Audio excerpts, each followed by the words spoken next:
Want to soar?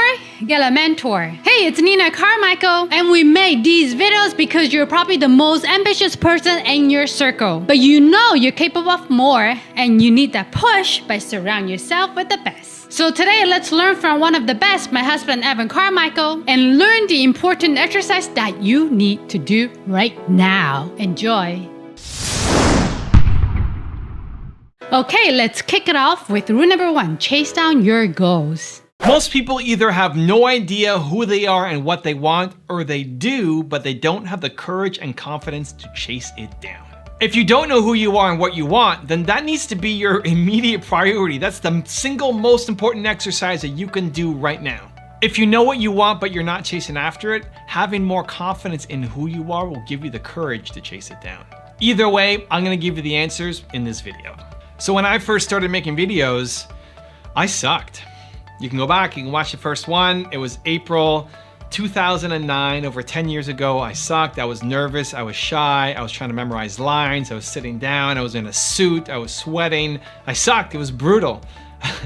And making videos isn't a logical choice for someone like me. I was introverted, I still am.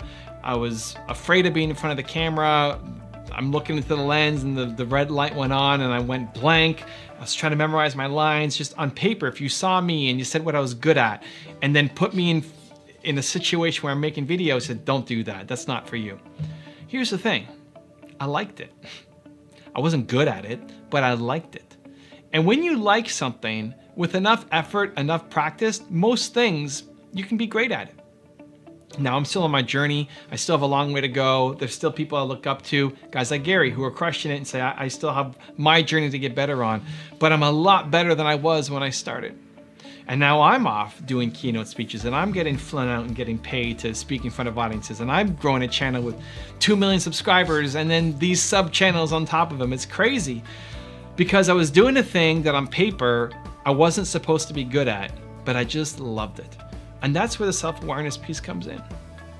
Because you will get an idea to go off and try something, but you'll judge the idea and you'll say, I can't do this because I don't have X and Y and Z and I'm not good enough and tall enough and smart enough or whatever enough, right? I'm not enough. And then you play small for life and you have uncertainty and you're walking on quicksand and you end up being pulled into making somebody else's dreams come true instead of you actually chasing your own version of your life down. Because you're thinking about all the reasons why you're not gonna win instead of the 8 why you will. So take it from me, a guy who's introverted, afraid of the camera, shy, doesn't like talking to people. If I can get here, so can you on your dreams. Now I'm gonna give you a 3-step process that I know will help. It's a topic of my new book called Built to Serve. If you guys wanna get the copy, Built to Serve, we'll link it up here. Go get it, pre-orders right now. It's an amazing book, you have to get it. I'll see you there. Okay, so we're gonna go through a 3-step process. Who, why, how. Who, this is how you develop your self-awareness. You start with who. Who is your one word most important core value? So you think about all the things that made you come alive, all the people that you love, the books you read, the music you listen to. What's the common theme? It's not random. The reason why you love that band and love that song and love that movie and love that teacher from grade 4 French is not because she taught you French. All of those things that you love are connected. There's a theme between them. That's your job to figure it out. You have a single most important core value that strings all of the things that you love together. And when you find out what that is, it allows you to create a better life going forward with intention, with action. So for me, it's believe, right? My parents here on the wall taught me, I'm Evan Carmichael, I can do anything that I believe I can. My favorite teachers growing up are the ones who believed in me. My favorite movie of all time is Seabiscuit. It's about this horse that's too small, a jockey that's too big, an owner that's bankrupt, and they all find each other. It's a story of belief. And so what do I make? What's the content on my channels? It's always positive. It's always inspirational. It's always believe. My channel could probably be bigger if I was doing negative content. The stupidest things that this person said, or look at the fight between him and why, right? My channel would actually grow faster. But I wanna be proud of the work I'm doing. I wanna have believe be at the core of everything that I'm making. This video, it's always my intention, whether I succeed or not, whether you actually feel believe or not. I hope you do, because that's what I'm trying to put out. But if you don't, that's my fault. But it's always the intention, right? So when you figure out what your most important core value is, it allows you to build a much more intentional life that you are starting to design instead of following what other people want you to do. Step number 2 is your why. So who, why, how. 2 is your why. Your why is your purpose. Your purpose comes from your pain. Purpose from pain. Your purpose comes from your pain. Whatever you struggled with the most as a human, where you felt the lowest, you felt worthless, you felt like you added no value, that you were just the lowest possible human alive, right? Whenever you felt the worst, your purpose is to help other people who are currently going through that. And you may not be totally through, you might still be struggling, you might still be on your journey, that's okay. You're further ahead than you used to be. You're further ahead than you were a year ago, or 2 years ago, or 5 years ago, or 10 years ago, or whenever this thing happened to you. The most emotional pain that you felt, you're further ahead. And you right now can go back and talk to who you used to be and give that person advice in a way that only you could, in a way that I couldn't reach. Like you can reach who you were 5 years ago in a way that I couldn't reach today. And Tony Robbins couldn't reach, and Gary Vee couldn't reach. You can reach them in a way that nobody else can reach. That's your purpose. Because humans are built to serve. That's the name of my book, Built to Serve. Humans are built to serve, but you can serve in a lot of different ways. Just doing acts of kindness, good deeds will make you feel good. It's wired into us, right? Helping others has the same impact on your brain as food and sex. It hits the same spot. So you want to serve, you want to help. But how do you help? And so when you can do some kind of act of kindness, a good deed, hold the door for somebody, awesome, makes you feel good. But what will take you up to a whole other level is helping people who currently are what you used to be. And there's lots of people. The person who you used to be, there are lots of people who currently are that. Your purpose comes from your pain. The idea is not to live in the pain and stay in the pain and wallow in the pain. You've come through it, at least partly. You use that as strength to now go and help countless other people because now you're on a mission.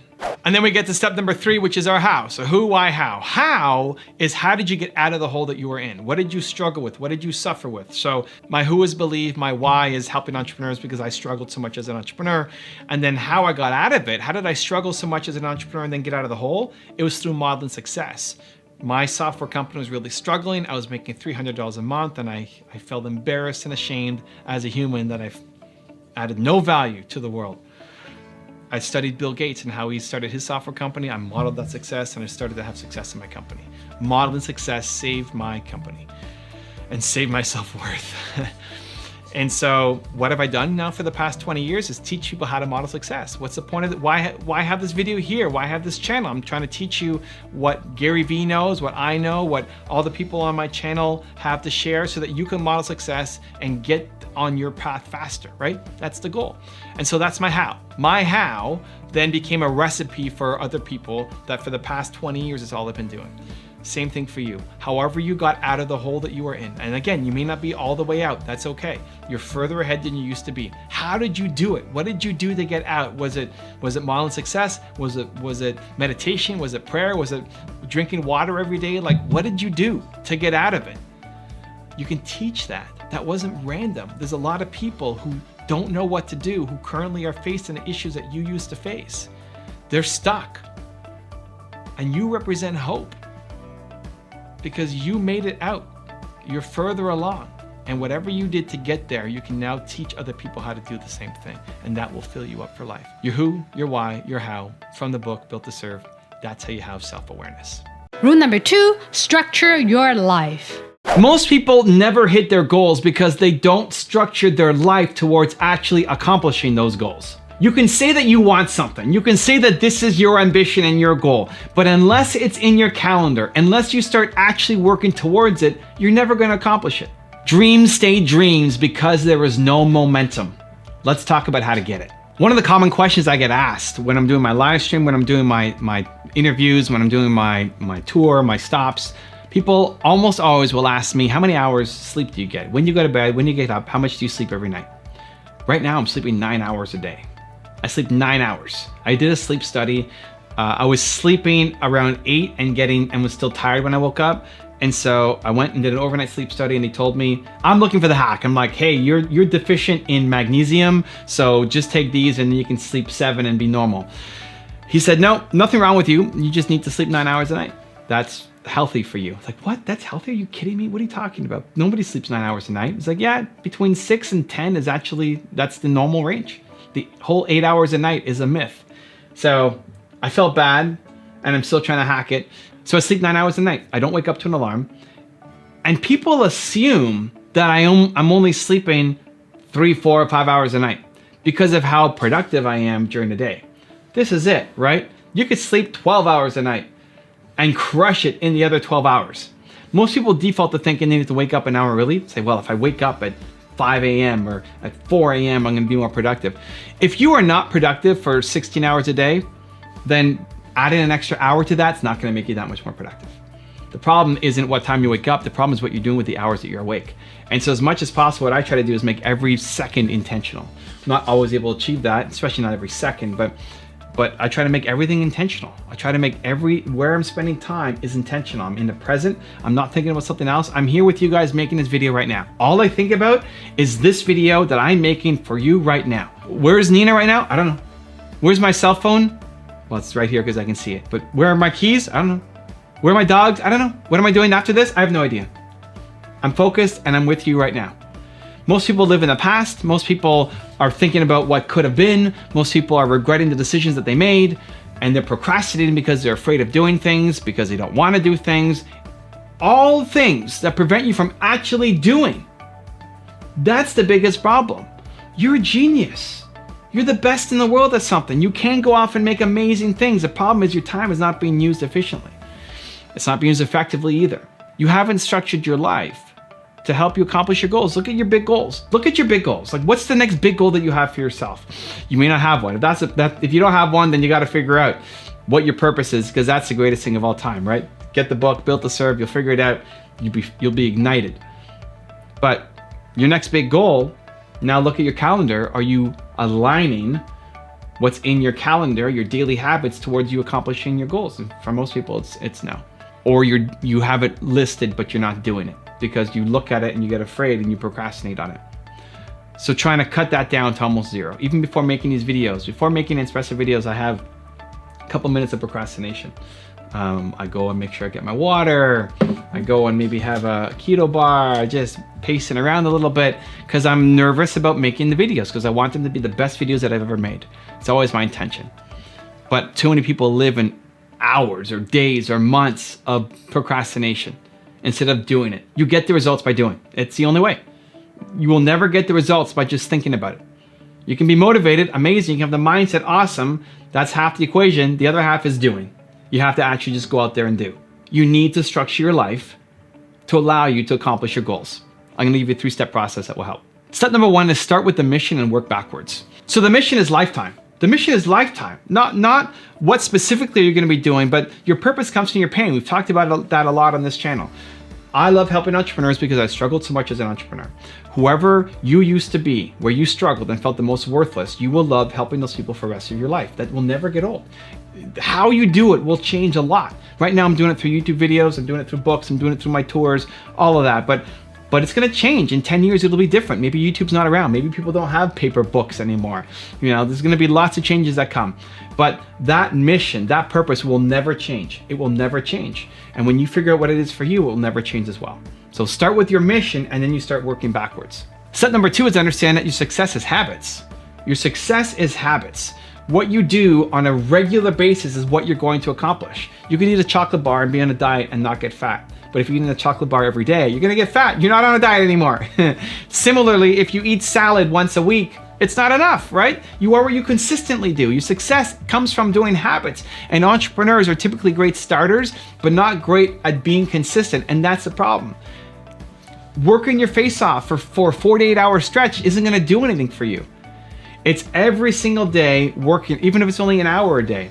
That dream that you have, that business that you wanted to start, that business that you want to take to the next level, it could be there. It could have been there already. It could have been there already. The problem is you've been sitting on that idea for 3 months, 6 months, 4 years without doing enough on it.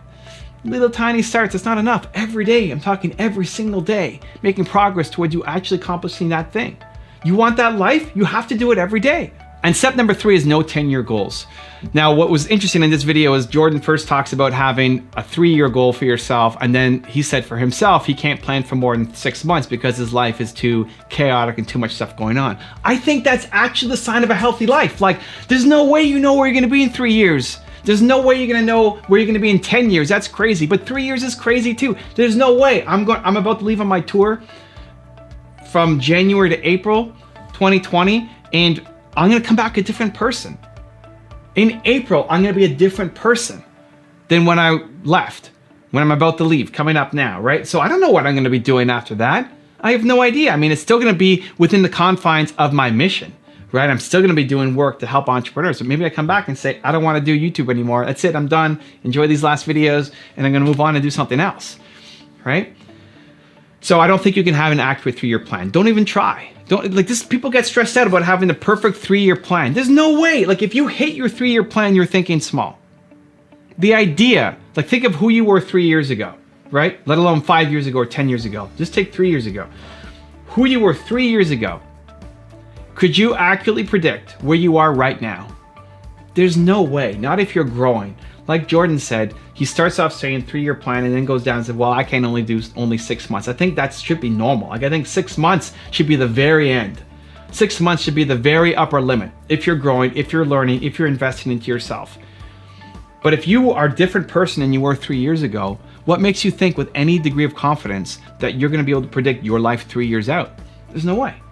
You can't. So don't worry about it. Don't stress about it. Don't sit there and have this plan for the next 3 years. You're not gonna hit that plan. That's not your goal. Your goal is to move closer to your mission, and you have to be flexible enough to take the opportunities as they come. I was talking to Jeremy, who's working with me on my YouTube business and consulting and coaching people to help them grow. And he was asking me about New Year's resolutions. Like, I don't do New Year's resolutions. You're crazy. You think you know where you're gonna be next year? There's no way. First off, New Year's resolutions I hate because if it's December 22nd and you're setting a New Year's resolution, I think you suck. You're teaching yourself that you suck. You don't suck as a human. The mindset that you're telling yourself is that you suck. Whenever you say, I have a goal that's really important to me, but I'm gonna start it in a week, or I'm gonna start it on Monday, or I'm gonna start it when you've already lost. The mind game here is you suck. That's what you're telling yourself. I suck. The only way through is I'm gonna start today. You wanna start 2020 or next year and have perfect health? Great, you start today. Get on the floor, do 10 push-ups, do whatever max you can do. Eat a salad, like you start today. Build momentum, you're missing momentum. So he asked me, what's my 2020 resolution? I don't have it, dude. Don't think that way. If I even had an idea for what I was gonna do, I would be doing it right now. Right now. Right now. But then on top of that, like look at your life. Look at where you were last year. Look at where you were at the start of this year, right? 2019. Where were you at the start of 2019? You were at a grocery store. And then I called you when I was on the road in Texas and said, hey, do you want to start a YouTube consulting business together? And I'll teach you everything I know. You couldn't predict that. You could have had this perfect plan for how you're gonna move up and become a manager at this grocery store, right? Instead, now he's running his own business and he's got a 6-figure business inside of 6 months from not knowing anything about it because of mentorship and training and connections and resources and ideas. And he's getting great results for his clients, right? If you're growing and learning and exposing yourself to new opportunities, you'll be it's like you're shedding your skin and you're a new person every 6 months at the very max. So I agree with Jordan that 6 months should be the max and that 3 years, don't even try. Don't even worry about it, let alone 5 years, let alone 10 years. Go do you. You're growing, you're learning, you're amazing. Stop trying to plan for where you're gonna be in 10 years. Make it happen today. Rule number 3, get used to rejections. If you are doing something new, you are going to get rejected. If you're doing something that you're not good at yet, you are going to get rejected. If you're doing something that goes against the status quo, you are going to get rejected. So you have 2 choices. Live a life with 0 growth and never get rejected, or chase your dream, deal with the rejection that comes, and go change the world. I have rejection all the time in my life. From little rejections of making videos that don't pop to bigger rejections of projects that I care deeply about that just don't fly and people don't accept at the beginning. I look at this, Built to Serve. This is a great example. Built to Serve is my new book. This book I'm insanely proud of. I think it's life-changing. I mean, it should be. I think the work that you create should be life-changing, but I poured so much into this and I think people need to read it. Like, I desperately think that this book will change a lot of people's lives. It could change your life. I believe it's not just hyperbole. Like, I truly, fundamentally believe it. When I came up with the idea, I was on my tour earlier this year And I did not have time to write it, right? I was on my tour, I'm behind on everything, a million things being thrown at me, meeting people, doing my events, seeing the cities. And I just decided I have to write this book because of all the feedback I was getting from people. It was all the one-on-ones I was doing with people. The same questions kept coming up. How do I find my purpose? How do I know who I am? How do I turn into a business? And so that's the point of the book. Figuring out what your purpose is and how to use that to then serve the world, right? It's called Built to Serve. And make it into a business so you can make money doing it and build a team and go off and live your mission. When I first pitched my publisher on it, they didn't want it. They didn't want my book, right? So Your One Word is down here. That's with Penguin Random House, and Penguin passed. So they had my first deal with Penguin Random House. Typically how they'll do deals, especially with first-time authors, is you get a deal and then they have the right of first refusal on your next book. So as soon as I get my next book, they get the right to look at it first before I give it to anybody else, right? And so that's why I signed. So like, okay, here we go. Let's go. It's a perfect fit. I mean, it follows really nicely with Your One Word. Let's go, right? And they said, no, we're gonna pass. I'm like, yeah, what? How do you pass? This is better than Your One Word. I mean, I love Your One Word. It's great. But this is the whole thing. How do you pass on this? It's just, and we had to wait because it's 30 days and all these, anyway, legal stuff. So then we started looking at other companies. We started looking at other publishing houses. And there were other ones that seemed to line up really well with the content that they had, the author lineup that they had, and almost everybody except the last one, right, said no. And I mean, like, I got a big YouTube channel. We have momentum. We already have our first book. We're like, why? And all sorts of different reasons, you know, just not doing personal development books anymore, not whatever. Nobody came out and said like, we hate you, Evan. So maybe, hopefully that's not the reason. And then we found one that picked it up. It's like, okay, let's go. And if that one didn't pick it up, then we would have kept looking for more publishers, or I would have just made it myself. Just self-publish it, put it out, right? What do you do when the people around you don't accept what you have, when you want to take something in a new direction? I could have done something else. I could have done something easier. If I just did a book about Jack Ma, right, and his rules for success, that would be easier to pick up than this, which I talk about on the channel, but it's not the main thesis of the channel. But that's what I want to make, and that's what I'm going to make. Whether it's I get a publisher or we're going to, you know, create it myself, it's going to be birthed into existence because I decided so. And just taking that mindset and approach, you have to. If you love the thing, if you're doing something different, then you have to keep going when people say that I don't want to pick it up, that it sucks, that it's stupid, that maybe it's even a great idea, but you're not the person who's going to do it, right? You have to keep going. So I get rejected all the time. Most recently on the book, that's a big thing. And I'm proud that we got our publisher at least, and we're getting it out and we're doing the tour, and that's it. It's amazing. Even the tour, I wanted to start in January for the tour, right? January 16th, we're going to be in Cleveland. It's official.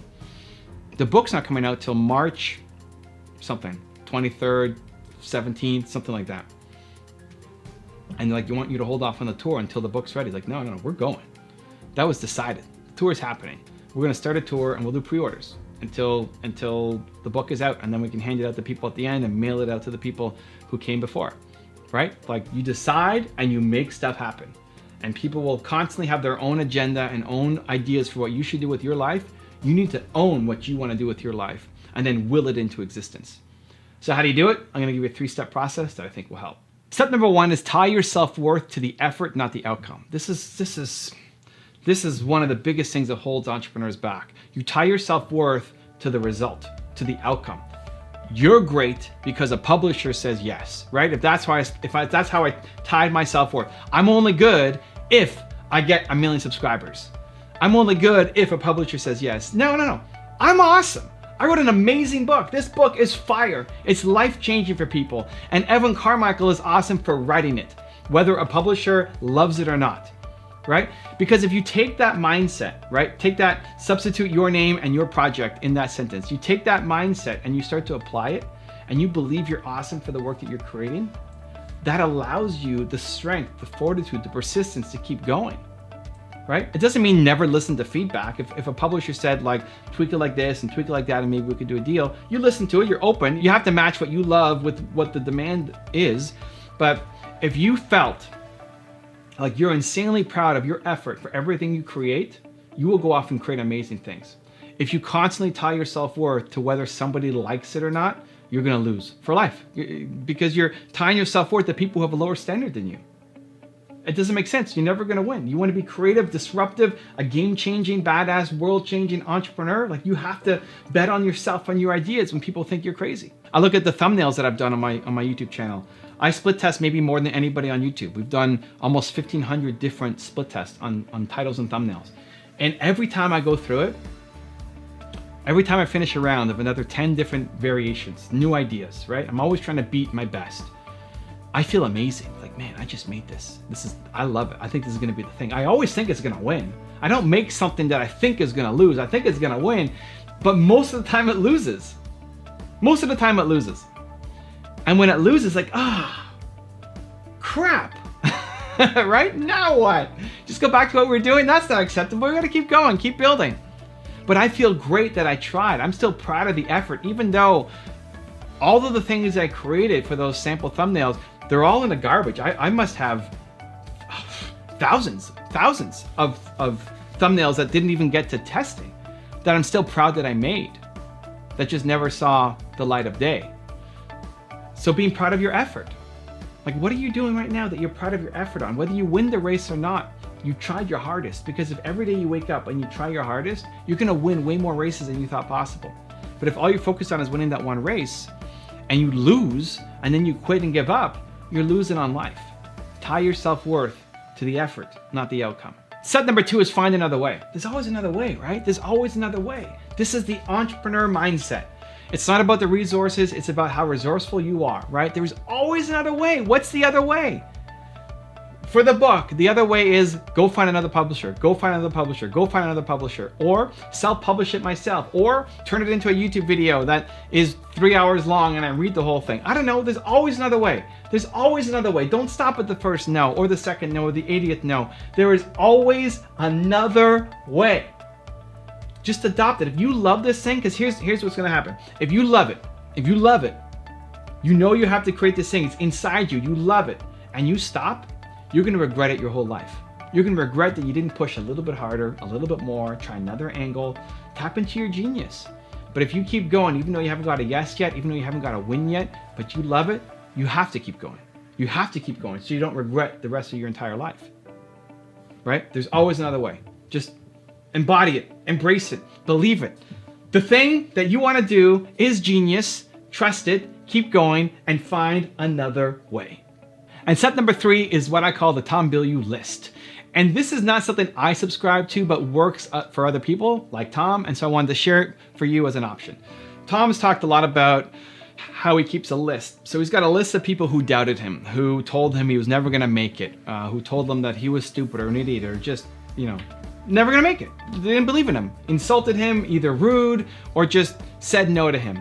And he wrote their names down on a list. And he's got this list, whether it's actually a printed list or just a list in his head. And anytime he feels like he doesn't want to get out of bed, anytime he's had a particularly bad day, then he reminds himself of the list and he starts thinking about the people. And as if I don't get out of bed and go do this thing, that person is right. And it fuels him to get off and go off and do the thing, right? Now, you don't want to live in negativity. You don't want to only do the thing because your Uncle Joe says you're an idiot and you're never gonna do it, right? Uncle Joe not believing in you can't be the motivation and the sole reason for you going off. But in moments of acute pain, right? You're 80, 90% driven by the positive and the inspiring and the mission and the change that you're trying to create. And then that final 10 and 20%, when you need just that little extra kick, going to the dark side and saying, I'm gonna prove Uncle Joe wrong, or whoever screwed you over and doesn't believe in you. I don't go there. That doesn't motivate me, but it does for highly successful entrepreneurs like Tom and other people. So I wanted to give you the option. Try out the Tom Bilyeu list. The next time you are feeling low energy and not following through and you got rejected, use those names to propel you forward and say, I am going to do it to prove you wrong. Also, if you want to have more self-confidence and self-belief, the science says it can take up to 254 days of consecutive action for you to shift that habit forward. So I've designed a special free program to help you get more self-belief for every day For 254 days, I will send you an email to an unlisted video that if you watch it, will shift your confidence forward. The links to join for free are in the description below.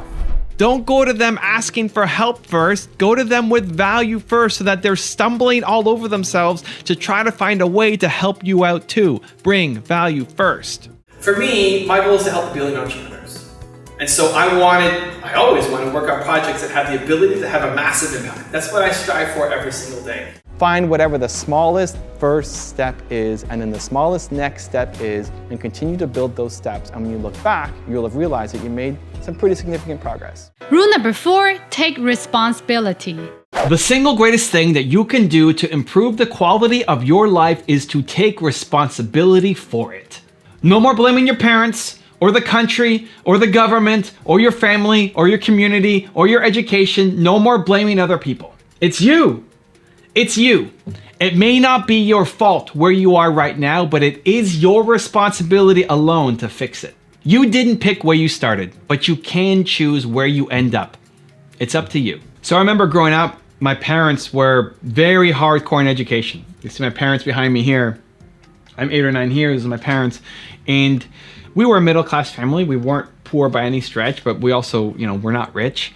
And my parents invested basically everything they had into our education. They put us all in the private schools, and taking 3 kids into private schools was a giant chunk of the income that they made. And so we didn't spend money on a lot of other stuff. I remember driving into my school, and all of the friends, all the other people at the school had all these fancy cars that when they turn 16, they're given a Mercedes or BMW from their family.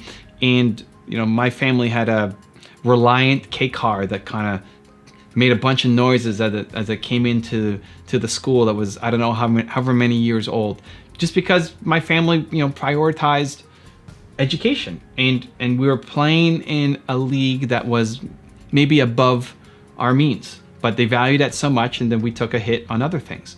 And I remember I used to get made fun of for the car, and I never went on the vacations that they went on, and I didn't have the fancy watches and all that other stuff.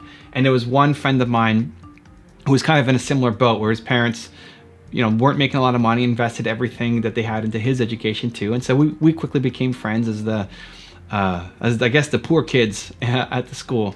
But it's funny now because I never blame my parents. I'm super grateful for the opportunities. I mean, why I have them up on my wall, that they invested so much and that they cared. And it's on me. Like, if my business doesn't work out, it's not their fault. Right? Up until, you can potentially move out. I don't know what age you want to say, if it's 14, 15, 16, 18, but after a certain age, you're an adult, and you have to take responsibility for your life.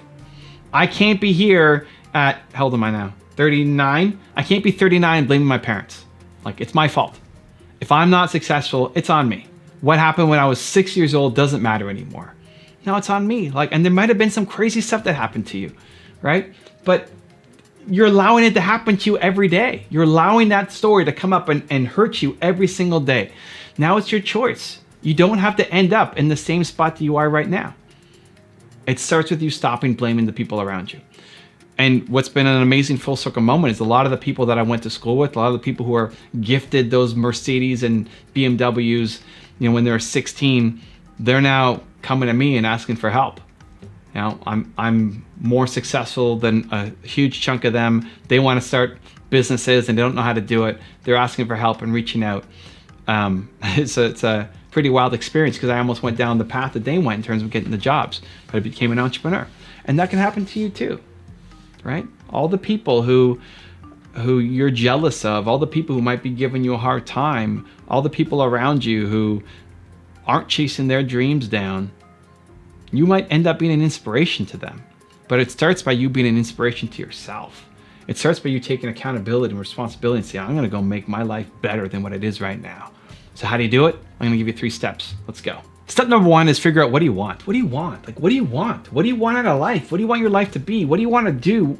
Who do you want to be? What do you want to be doing on a regular basis? What's in your calendar? What do you want? What do you want? I want to solve the world's biggest problem. Try saying that on the street.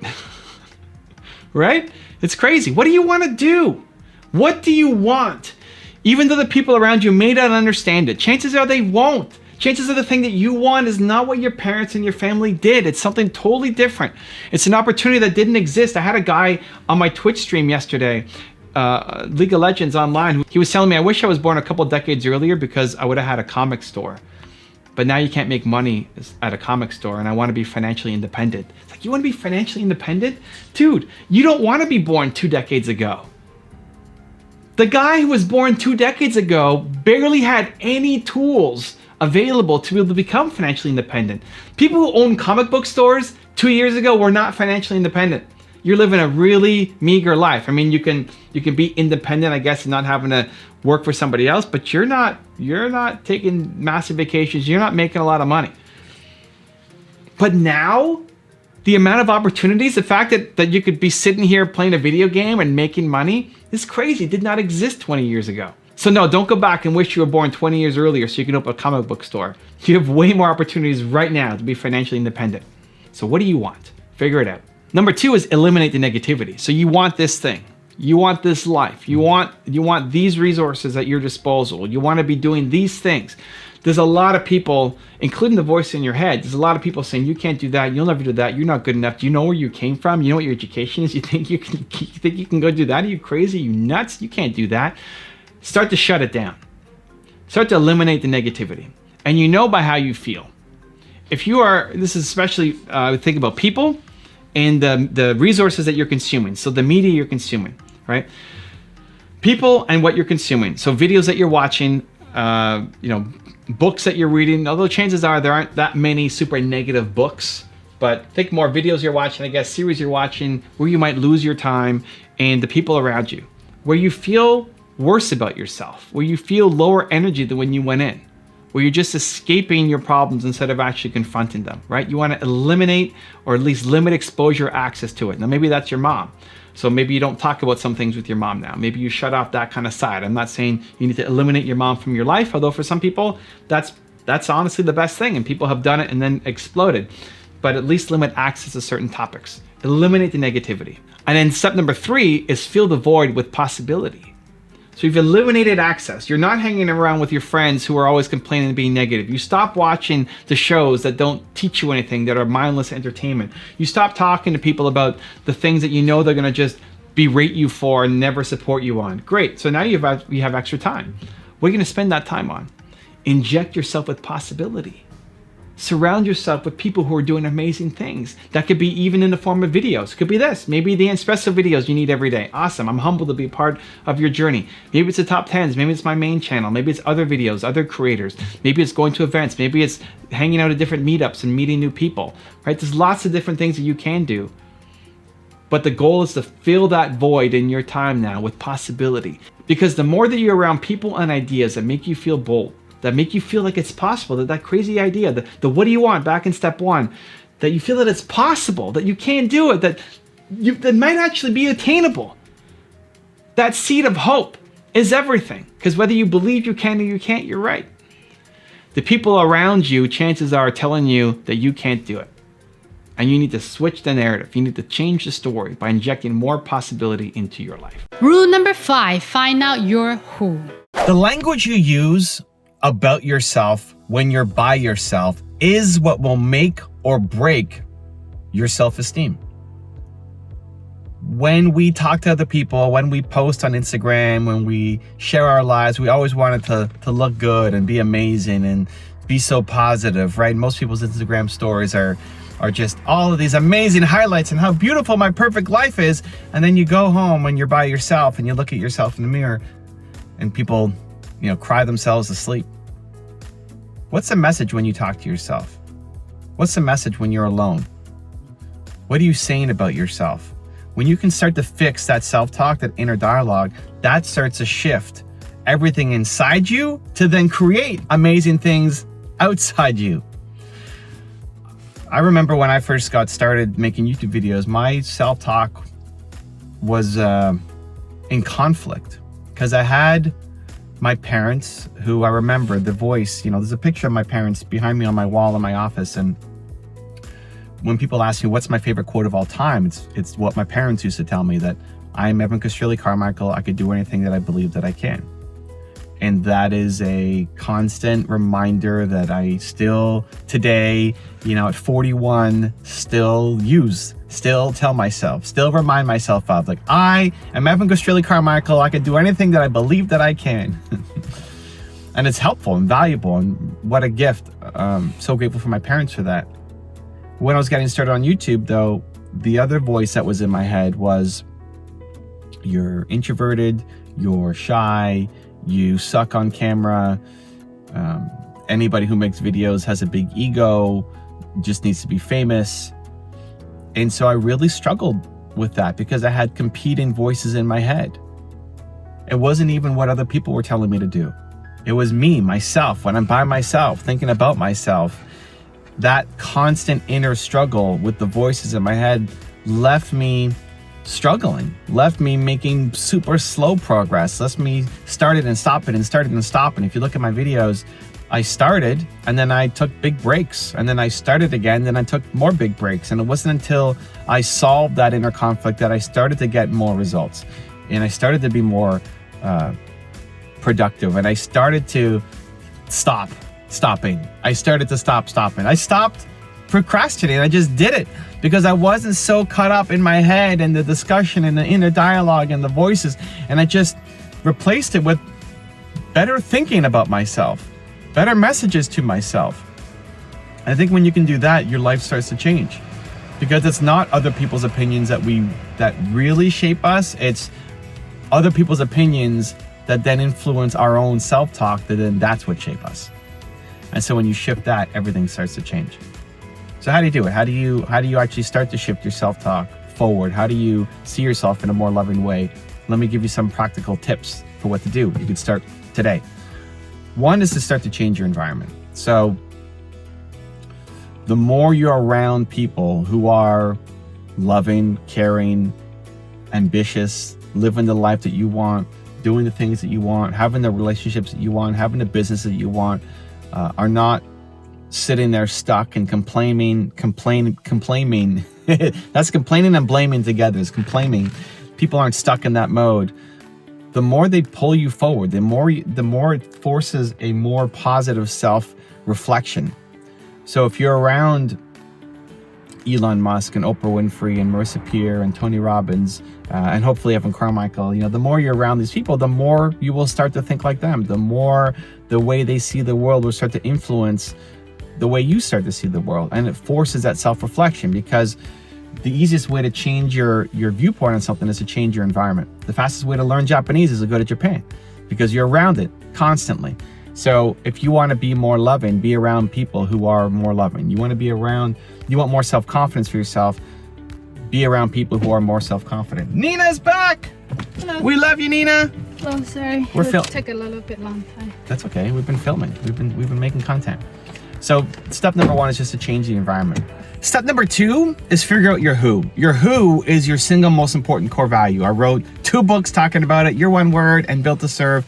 I believe that everybody has a single most important core value, and when you figure out what that is, it gives you a roadmap for the rest of your life. So you can pick up either book to figure it out, or just ask yourself, what is my single most important core value? You have to pick right now. What was your single most important core value? More important than all the others, not your list of 13 core values. 1, what is it? For me, it's belief. So everything I try to do is about belief. The videos I make, this video, the goal, the hope, the inspiration is to try to make you believe in yourself more. Maybe I accomplish that, maybe I don't, but it's always the intention going in. So when you figure out yours, whether it's belong or freedom or inspiration or motivation or happiness or care or love or believe or whatever it is, when you figure out what that is, 1, it gives you good perspective on why you haven't been happy. Anytime I'm not happy, it's because there's a lack of belief in my life. Either belief in myself and what I'm capable of, or I'm not spreading enough belief to others. Same thing for you. You figure out your who. Whenever you're not happy, it's because there's a lack of that in your life right now. And so if you want to hit the next step, it's by breaking through another barrier of your who. My next level of greatness is on the other side of even more belief in myself. I still lack belief in myself to get to the next step. And same thing for you. And so figuring out your most important core value gives you the area to work on. You know what you need more of in your life and gives you a roadmap of how to actually get there. And then step number 3 is figure out what your trigger words are. What are your trigger words? What are the things that you say to yourself that keep you small, that keep you scared, that keep you safe, that keep you from living your dreams? What are the trigger words that you use? So for me, it's scary, difficult, and hard.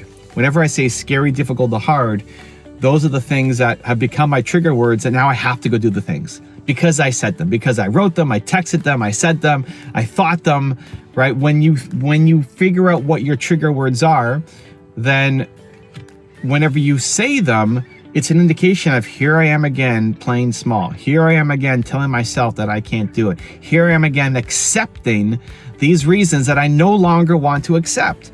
Being afraid is a classic one for a lot of people. Well, I didn't do it because I was afraid. And you've accepted the fact that you're afraid as being a good enough reason for you not to do the thing that you want to do.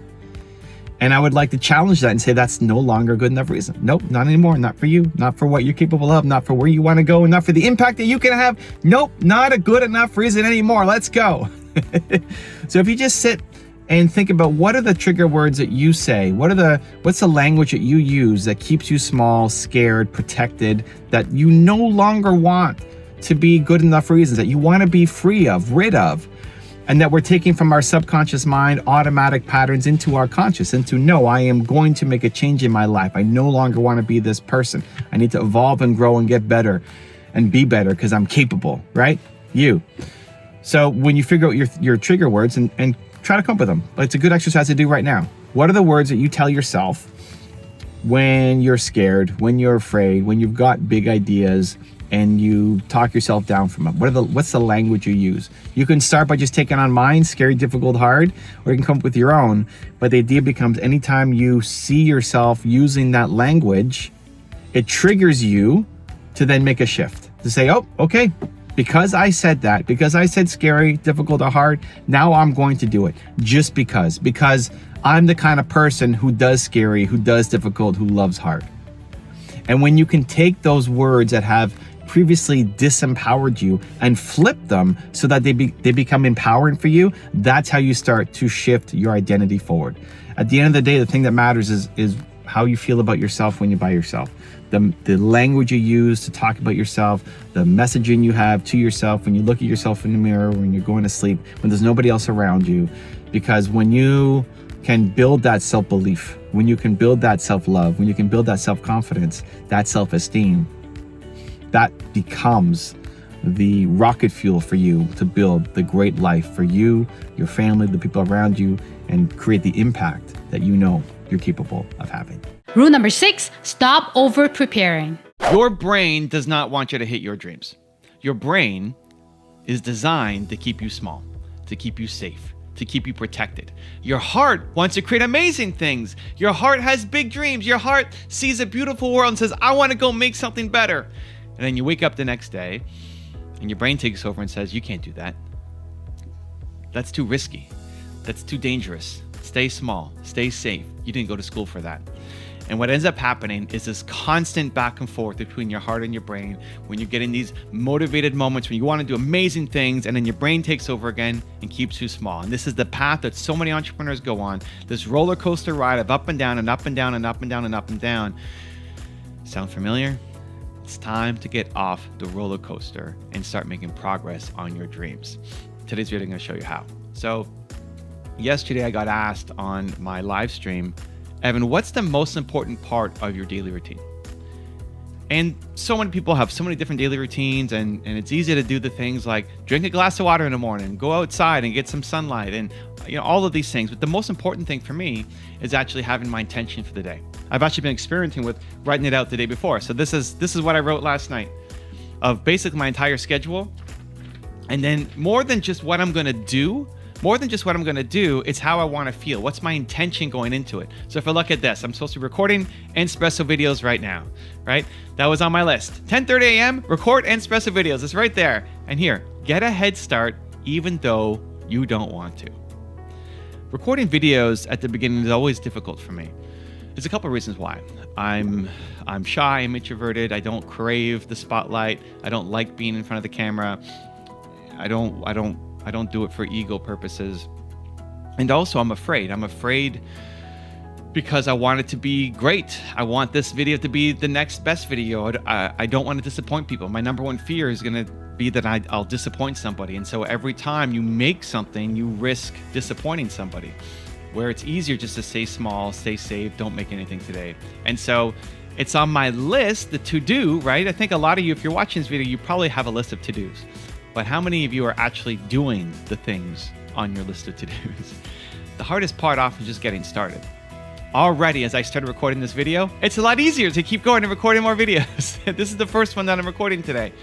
And so having that written down, get a head start, even though you don't want to, reminds me of who I want to be. And what I find so valuable about this is I write this the night before. So the night before, it's 11 o'clock at night. I usually sit on the floor and I review my calendar for the next day, and I write out what I'm going to be doing. And I've added, how do I want to feel? What's my reminder to myself before stepping into that task? Imagine you're being your own high performance coach, sitting there telling yourself how you want to feel. Remember your intention before starting that next task. And I knew, okay, Evan, this is what you always do. Before you make a video, there's a little bit of procrastination, there's a little bit of fear, there's a little bit of slowness, there's a little bit of, not laziness, but there's a little bit of just apprehension before you get started. Why? Because you don't want to start, because you're afraid, because you don't want to disappoint people. So I write down that message again. Get a head start, even though you don't want to. Because I got a lot of stuff to do today. I got a lot of videos I need to record today. And if it takes me an hour of procrastination before I film, that's a lot of time wasted that I could be doing other things to help grow my business and push my movement forward. So this really helps. And so when somebody asks me, what's the most important part of my morning routine? It's remembering the intention. How do I want today to go? Not just having a list of to-dos, but actually writing down how you want to feel and that message to yourself to give you the extra push that you need to move it forward. So how do you do it? I'm going to give you 3 different suggestions that I think will help you shortcut that talk in your brain and get you into action mode. The first thing is idea to action. So right away, as soon as you get an idea for something, just take action on it. We spend so much time in our heads overthinking, over-planning, over-analyzing, over-researching, over-preparing, and then nothing happens. Nothing gets created. Has that ever happened to you? You got this idea that you think is genius, and then you spend all this time over-planning, over-preparing, overthinking, and then you never actually make anything. And then maybe a year or 2 goes by and you see someone else get rich off of your idea. I'm still a recovering perfectionist myself, right? I lost a $40 million deal when I was 20 something because I was just trying to be too perfect. And so teach yourself to shortcut the brain out.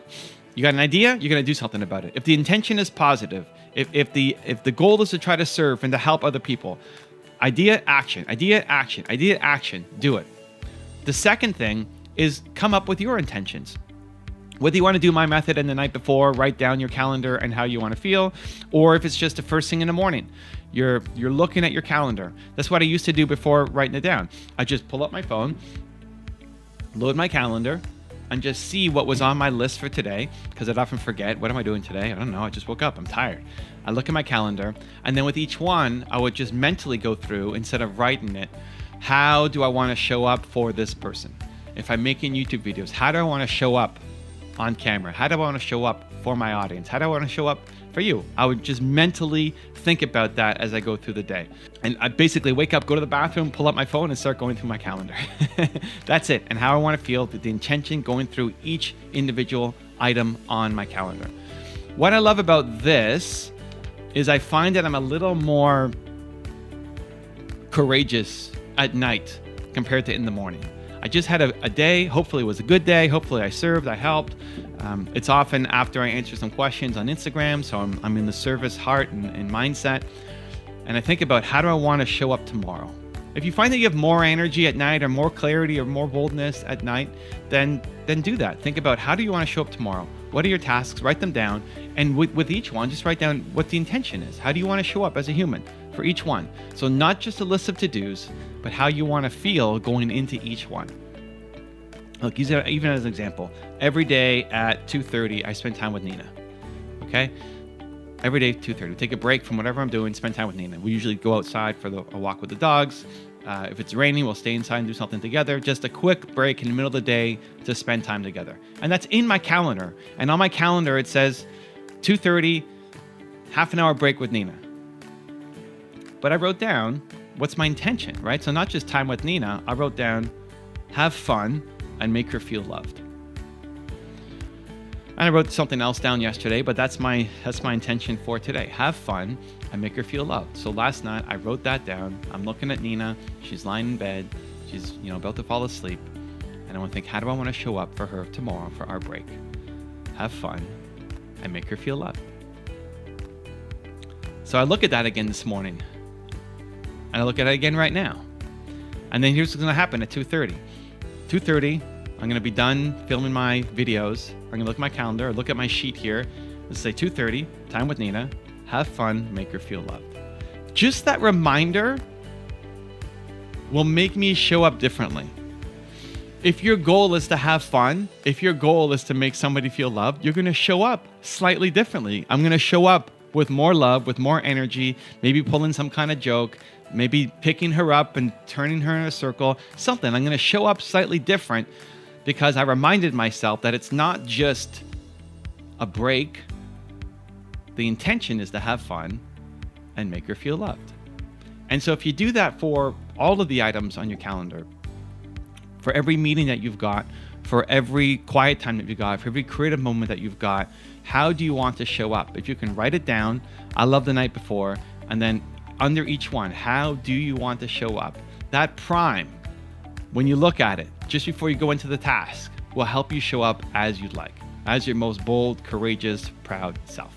And then step number 3 is have a routine that challenges you to be a better human. This is why I make these videos. Honestly, this Espresso series is supposed to be a morning series that we release 5 days a week to help you start your day with a shot of espresso, with some love, with some encouragement, with people who are doing more than you. You may never meet me. You may never meet John Astroff. You may never meet Bill Gates or Oprah Winfrey or Steve Jobs or the people that I profile on this channel. But you can learn. You can learn from them. I learn from them. I start my day being around them. And the more that you're around these people who are living the life that you want, that have the belief systems that you want, you will start to adopt those as your own as well, because the people around you probably aren't those people, right? How many of the people around you are the people that you look to and say, I want to be like that person. That person's got my life. That person has my ideal values. That person is living the life that I want to live. Probably not, right? And that's okay. You can inspire them to live a better life through your actions, but you need to get that push. And so the more you can create that environment around you to help you get it, the greater the chances of you actually going off and accomplishing it. Rule number 7, the last one before our very special bonus clip, kick yourself forward. I think comparing yourself to others is actually fantastic. I think most people aren't even doing it enough. The challenge is people do it incorrectly. The problem is people compare themselves to others as a way to kick themselves down. You look at somebody else who's done a lot more than you, and you say, wow, they're so much better than me. I can never do it. And that's kicking yourself down. What you need to do, you flip it and say, wow, that person has done so much. That's what's possible. I'm comparing my beginning to their middle or to their end, which is an unfair comparison. They can get there, therefore I can go chase my dreams down as well. That's a kick forward. Most people kick themselves down. What you need is to kick forward. But without the kick, you stay stuck. So if you want to stay exactly where you are, don't compare yourself to anybody. You want to move forward, compare yourself in a loving way forward. This is a classic story of Roger Bannister, who broke the 4-minute mile, where it was supposed to be impossible to break the 4-minute mile. Nobody was ever supposed to be able to do it. And then he did it. And everybody thought your body would break down and that it just would never, ever, ever happen. And then Roger Bannister did it. And then what happened? Lots of other people did it. High school kids did it. People around the world have done it. Why? Because they saw somebody else do it. When you can compare yourself to somebody else and see that they can do it, that can be the inspiration to move yourself forward. Again, the kick forward. If you just look at that and say, wow, he's superhuman, I can never do it, then you're right, you stay stuck. But some people, the people who go off and win, the people who also have a happier life, look at that and say, I can do something similar. And people did. I actually heard about that Roger Bannister story through Les Brown. And when people ask me, who is my favorite motivational speaker, or who do you think is the greatest speaker of all time? I say Les Brown. I don't know who touches Les Brown. I mean, there's so many great speakers, so many amazing people out there. I've had the good fortune of connecting with a lot of them. But man, Les Brown, when he gets on a tear, it's something different. He takes you to a different world. And I remember when I first heard him, it's like, holy cow, this guy is so good. And it was at the start of my career of filming videos and making content. And I thought, how does he know those scripts, and how does he memorize those lines, and how does he just speak for an hour and not need notes or a PowerPoint or anything else? Like, this man is crazy. It's impossible. I could never get that good. And I used to compare myself in a negative way. Like, I could never be Les Brown. And then somewhere along the line, I flipped it to say, hey, I'm getting better.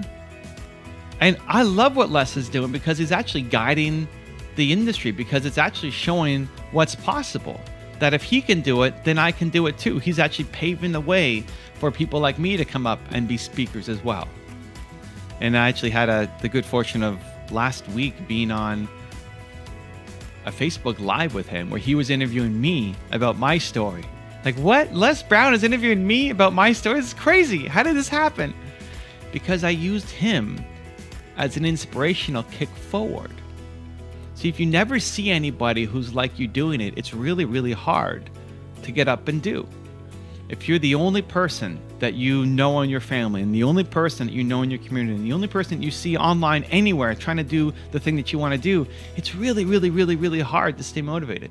But when you can see somebody else, when you can model success, when you can have an example to follow, I think that makes the path easier, because it gives you more hope, knowing that it's possible. The trick is, again, the key is, again, that in the comparison to somebody else, you're kicking yourself forward to say that's what's possible, not down to say I suck.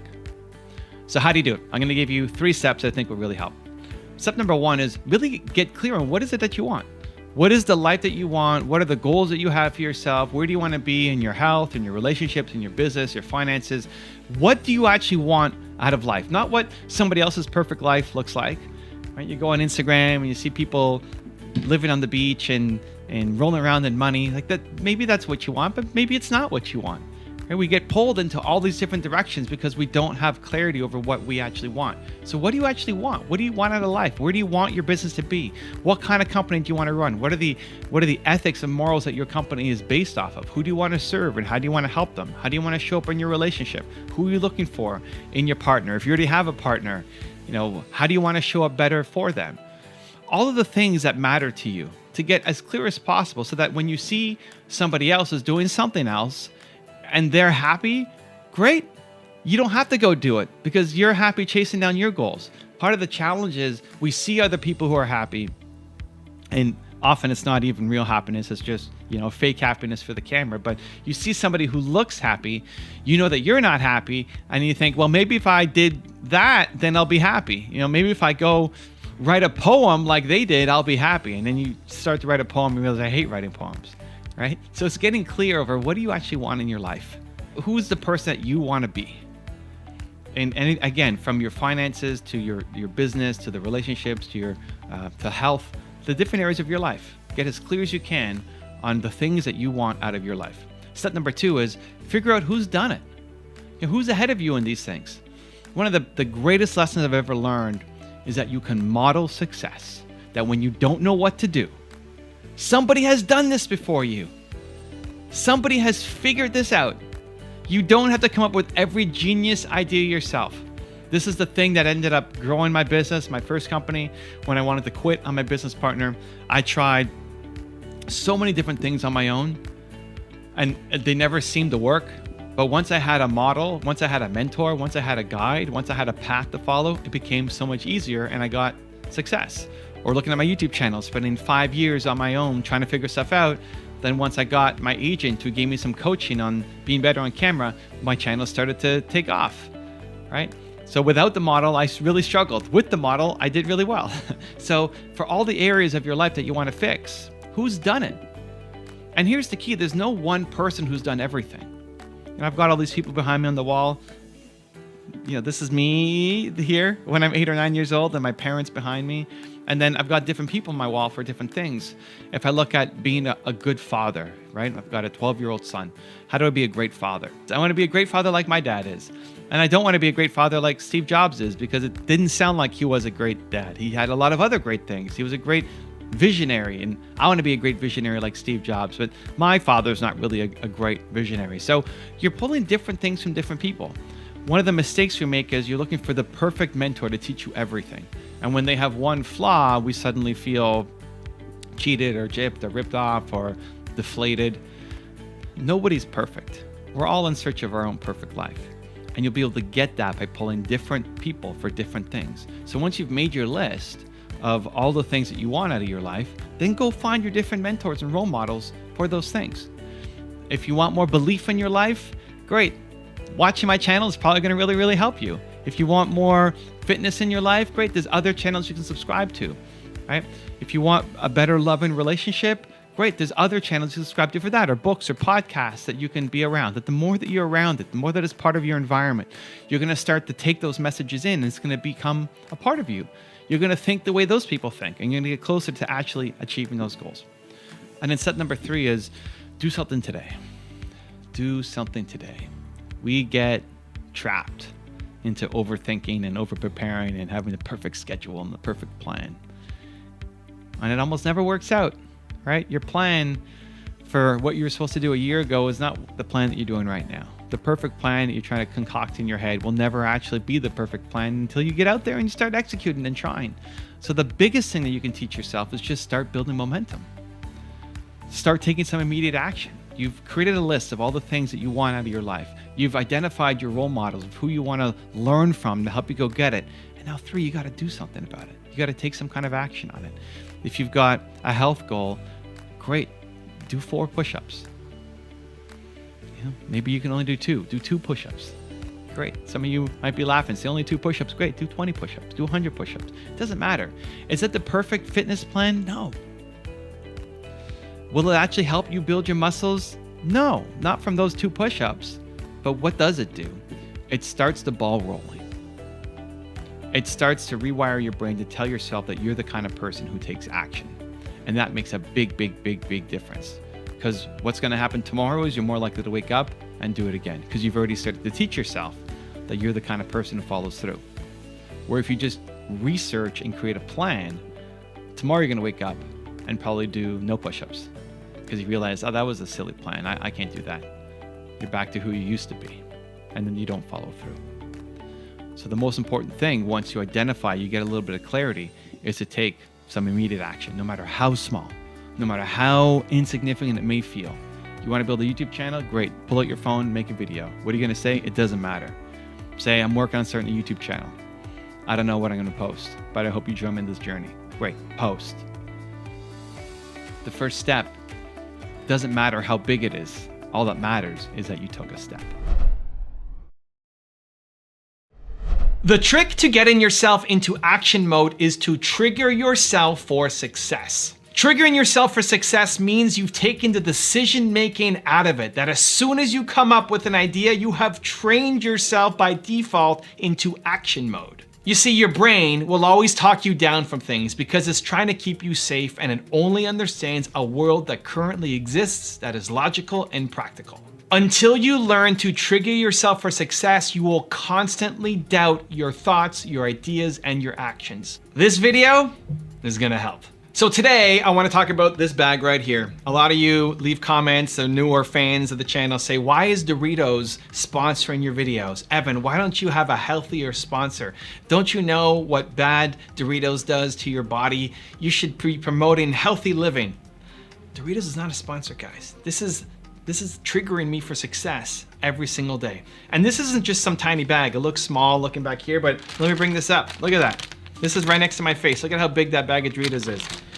I have a strategy, and it's a weird strategy, so maybe you'll love it, maybe you won't, but I have a strategy called Damn the Doritos. I look at this bag. So I'm sitting, this is how I'm working, right? I'm not sitting, I'm standing. I'm standing on a trampoline. This is my workspace right now, right? I'm standing here, I'm working. In the corner of my eye, I got Steve Jobs up here, and I got this giant bag of Doritos. All I want to do is eat this bag all day long. I want to destroy this bag of Doritos. Look at that giant chip. Oh, I'm gonna start drooling soon. I love it. I wanna eat that all day long. This bag is here as a reminder of how great I am. This is the mental conversation inside my head. Evan, you're awesome. You're awesome for not eating those Doritos every day. And I want it as a reminder. People say, doesn't it take a lot of willpower? No, it builds, for me at least, builds the willpower, builds my strength. Every time I see that bag of Doritos, makes me feel better about myself that I'm not eating it and I have the strength to keep going. And so why I have that here is when you're on a diet, right? This is how it began. When you're on a diet, your friends, your family, the experts will say, get rid of all the junk food from your house, get rid of it all, because otherwise you'll be tempted and then you're gonna eat it and then you're gonna ruin your diet. I think that is actually teaching yourself that you suck. You're teaching yourself, I'm a weird duck, you're teaching yourself that you are not strong enough to be around the thing, and so I need to get it out of my environment. The only way that I can stick to this thing is if this other stuff is nowhere close to me. I think you're telling yourself that you suck. I think it's a big crutch. And just like when you break your leg, you have a crutch. Your ultimate goal is to not have a crutch. It's to walk, it's to run, it's to be stronger than before, right? And so as a step one, maybe it's good, right? As a step one, okay, fine. You broke your leg, you have a crutch. You wanna get on a diet, you're addicted to junk food, get it out of the house, awesome. But as soon as you go on vacation, as soon as you go to an office party, as soon as you go to New Year's, any kind of party, you're gonna destroy the food because you've trained yourself every day that you suck, that you're not capable.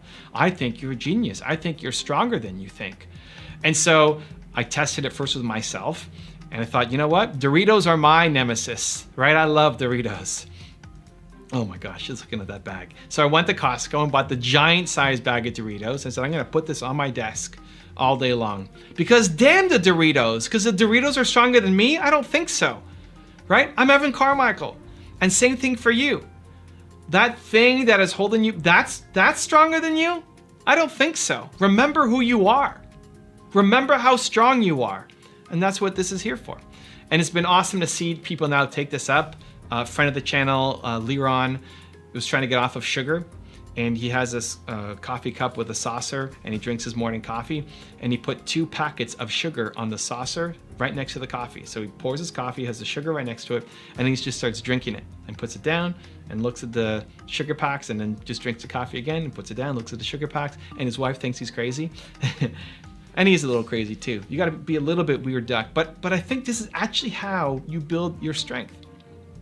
Mark Drager, another friend of the channel, is addicted to the Peak Friends cookies.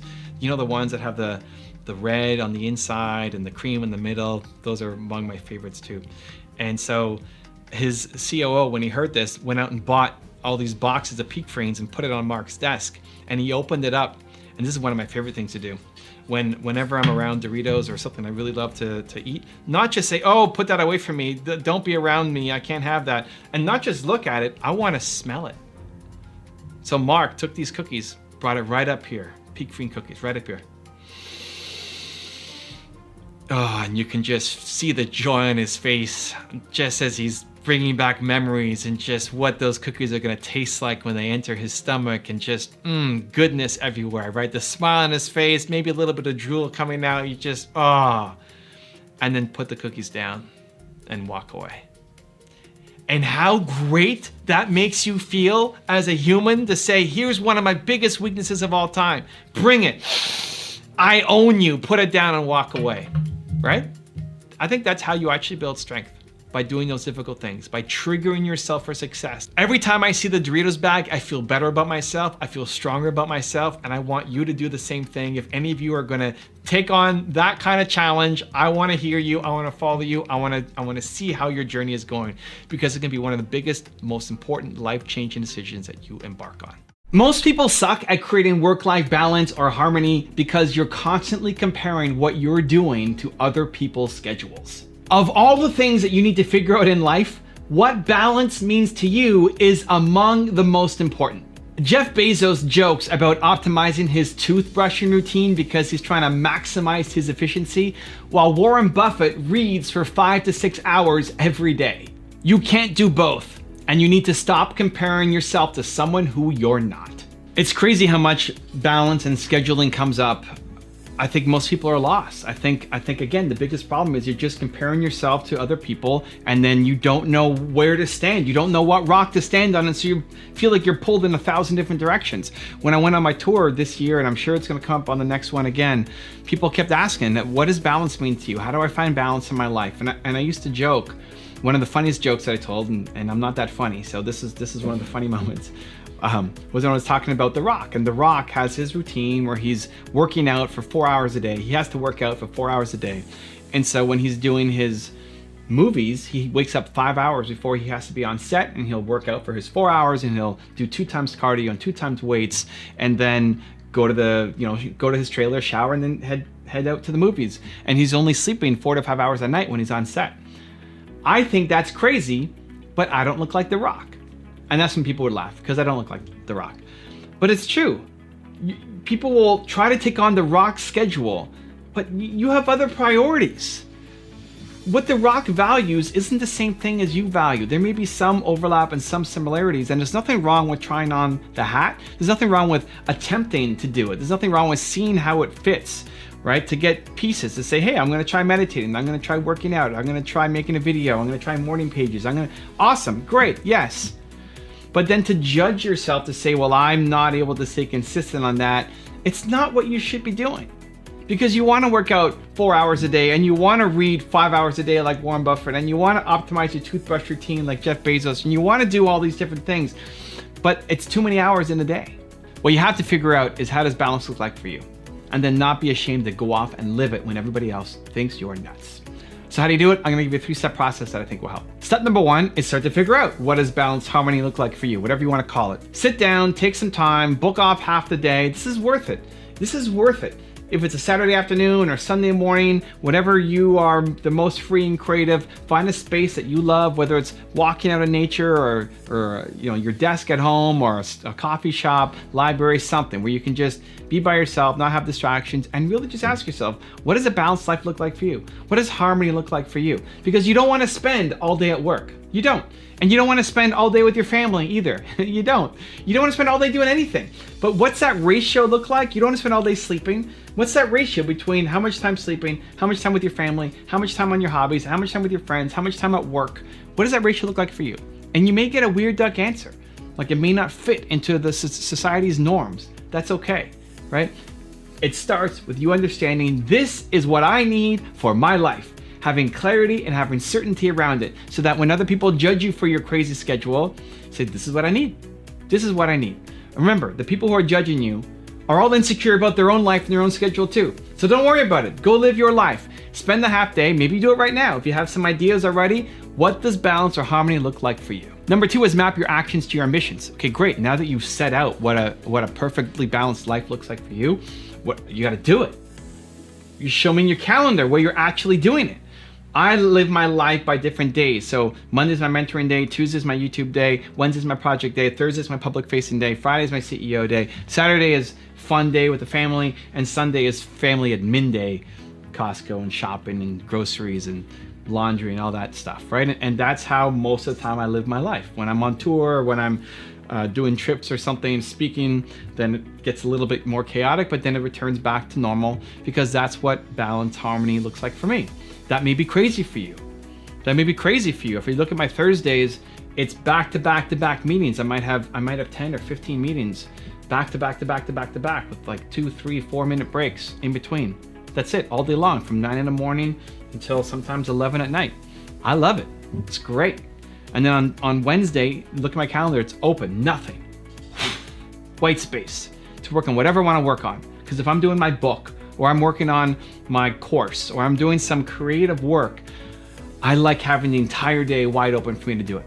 So I don't book meetings on a Wednesday. I don't talk to my team on a Wednesday. I don't make videos on a Wednesday. I do my project work on a Wednesday, right? That's what I love doing. And so that works for me. That may be the worst thing of all time for you. Awesome. But my actions map to my ambitions. If I set out, what does balance look like for me? This is it, I'm living it. Just like Saturday is fun day. Don't message me on a Saturday. You're not gonna get a response. I'm spending the day with my wife. I'm planning surprises for her. I'm taking to a new restaurant. We're planning some kind of activities to do together. That's what we do on Saturdays, right? That's my version of balance. But at the same time, during the week, My wife and I, we work together, so I see her a lot, but we don't start hanging out at night until 8 o'clock, right? That may seem crazy for you, but then we have all of Saturday completely shut down to work on things together, fun things, and then Sunday, the whole day to do what is actually family work, right? That works for us. It works for me, it works for her, it works for us. It may be the worst thing of all time for you. Maybe you do want to spend 3 hours a day cuddling with your husband or wife. Awesome, put it in.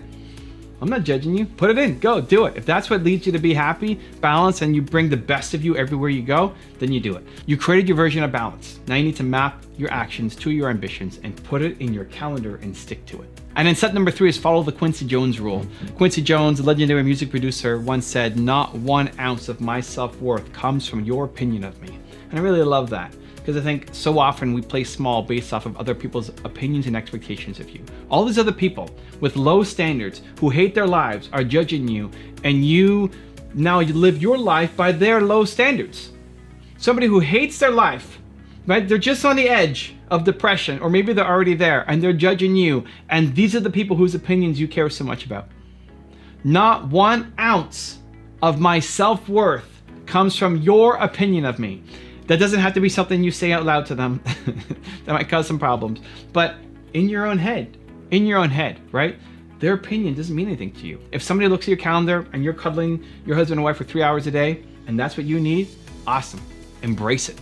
This is who I am. I'm crushing it. What are you doing? Are you happy with your life? Right? Follow the Quincy Jones rule. People don't push themselves to the extreme. They just don't. It's because it's too hard. It's too crazy hard that you're not likely to do it on your own. And so I think when those opportunities come, learning to embrace them, learning to take them on, learning to say, this is my chance to show myself and the world what I am made of. This is my chance. But is it still your limit? So let me give you a couple examples. This morning, I woke up and I didn't have a lot of sleep. I went to bed at 3 something last night. I woke up at 7:20 this morning. I turned off the alarm, but still woke up at 7:20, force a habit.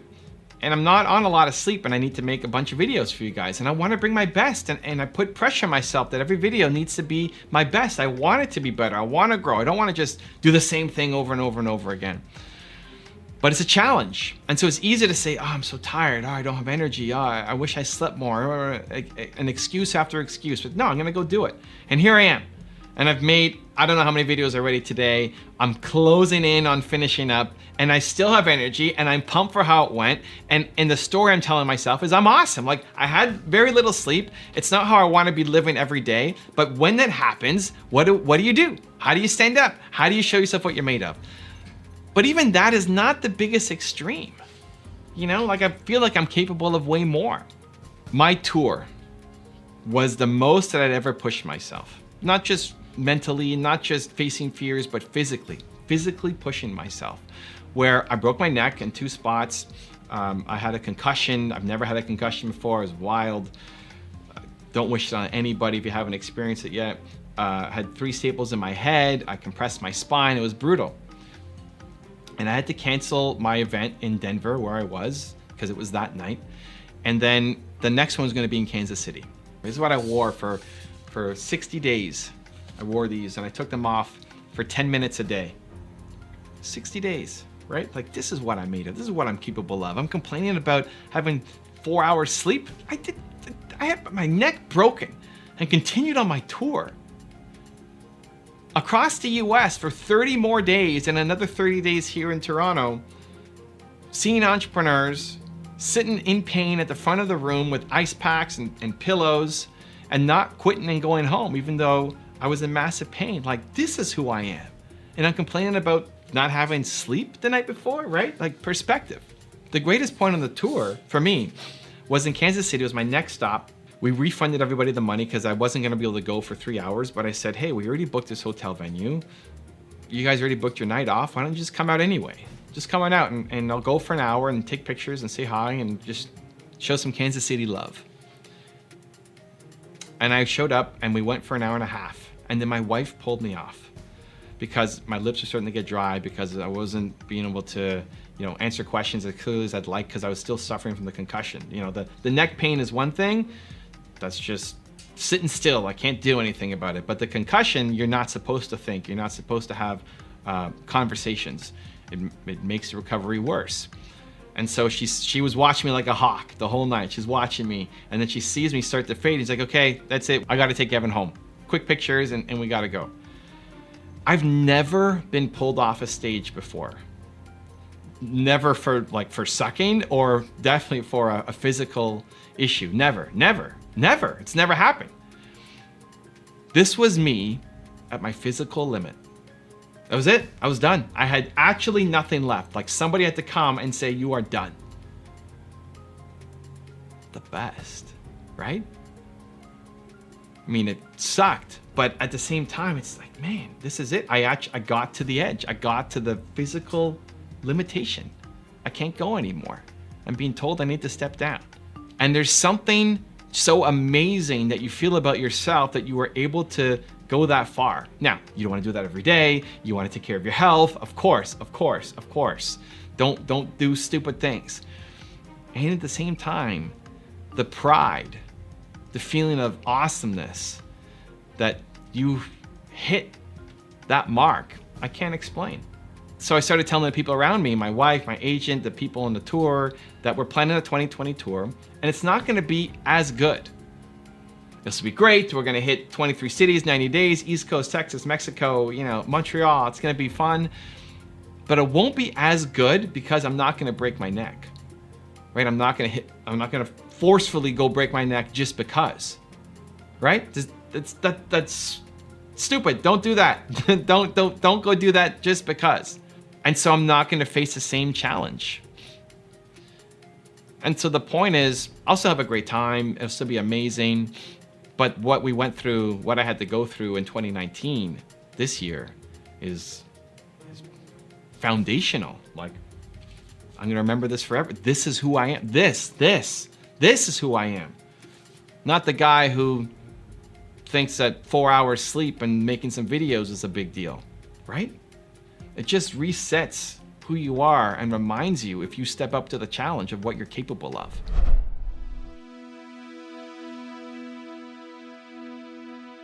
If you want to learn Evan's top 10 rules for success, check out the video next to me. I think you're gonna enjoy. Continue to believe. I will see you there. Spend 5% of your time planning, strategizing, thinking, and 95% of your time doing, executing tactics. I call it the 5-95 rule. 5% of your time